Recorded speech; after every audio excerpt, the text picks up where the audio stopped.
ادب کا معنی اور مطلب، ادب کا معنی اور یہ سبق بھی بڑا اہم ہے۔ ادب بولتے کس کو ہیں؟ بعض لوگ سمجھتے ہیں ادب کا مطلب کیا ہے، مول صاحب سامنے سارے تھوڑا جھک کے سلام کر لیے تو اپنے آپ کو بہت بڑا باادب سمجھتے ہیں۔ ادب بہت جامع کلمہ ہے۔ انسانی زندگی کے طور طریق کو ادب کہا جاتا ہے۔ ہمارے طور طریق اور ہمارے طریقے وہ سب کیا کہلاتے ہیں؟ زندگی گزارنے میں حقوق اللہ اور حقوق العباد دونوں آتے ہیں۔ اچھا، زندگی گزارنے میں ہمیں دو قسم کے حقوق ادا کرنا ہوتا ہے۔ کتنے قسم کے حقوق؟ ایک ہے حقوق اللہ، اللہ کے حقوق ادا کرنا ہے۔ اللہ تعالیٰ کے حقوق کیا ہیں؟ اللہ پر ایمان لانا، اللہ کے ساتھ کسی کو شریک نہیں کرنا، نماز پڑھنا، روزہ رکھنا، زکوٰۃ دینا، حج کرنا اور گناہوں سے بچنا۔ اور حقوق العباد میں کیا آتے ہیں؟ دروازہ بند کرو۔ حقوق العباد میں کیا آتے ہیں؟ کیا ہے؟ مثال کے طور پر تو وہ کیا حق نہیں مارنا؟ جیسے شوہر ہے، اس سے زبان درازی نہیں کرنا، یہ اس کا حق ہے۔ بیوی ہے تو نان و نفقہ، اس کا خرچہ صحیح طور پر ادا کرنا، یہ بیوی کا حق ہے۔ ماں باپ ہیں تو ان کی خدمت کرنا، یہ ان کا حق ہے۔ چھوٹوں پر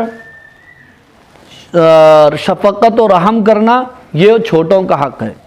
بڑوں کا ادب و احترام اور ان کی عزت کرنا، یہ بڑوں کا حق ہے۔ تو کہتے ہیں کہ بندہ اللہ جل شانہ کے بارے میں جو عقائد رکھنے پر مامور ہے، یعنی حکم دیا گیا ہے، اور اللہ کے احکام پر چلنے کا جو ذمہ دار بنایا گیا ہے، یہ وہ آداب ہیں جو بندے کو اللہ کے اور اپنے درمیان صحیح تعلق رکھنے کے لیے ضروری ہیں۔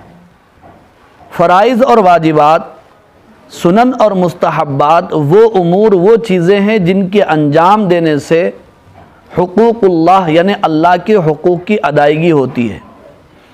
اور مخلوق کے ساتھ جو انسان کے تعلقات ہوتے ہیں، ان میں ان احکام کو ملحوظ رکھنا پڑتا ہے جو مخلوق کی راحت رسانی سے متعلق ہیں۔ ہاں، مخلوق، اس میں انسان بھی ہے، جانور بھی ہے، سبھی ہے نا، تو ان کو راحت رسانی یعنی ان کو سکون پہنچانا، مخلوق کو کیا کرنا؟